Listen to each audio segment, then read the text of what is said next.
L'animateur de France Télévisions Stéphane Bern vient de perdre son frère aîné Armand qui souffrait d'un cancer depuis de nombreuses années. Il était sur le point d'avoir 60 ans, il lui rend un poignant hommage. Triste été pour Stéphane Bern.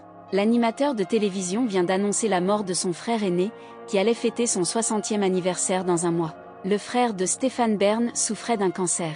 On s'était juré qu'on resterait unis pour la vie et la mort nous a séparés ce 6 août, écrit-il sur Instagram.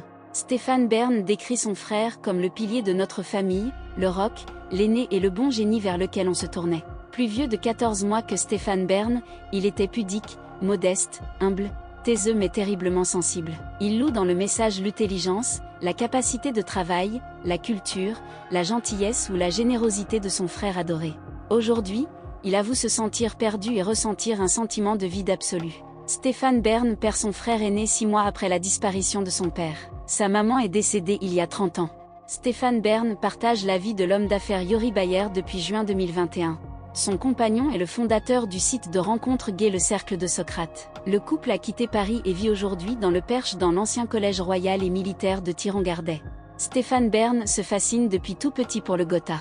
C'est donc naturellement qu'il intègre la rédaction de Dynastie en 1985, après son diplôme de l'École supérieure de commerce de Lyon. C'est le début d'une carrière consacrée aux têtes couronnées. En 1989, il rejoint la rédaction de Madame Figaro.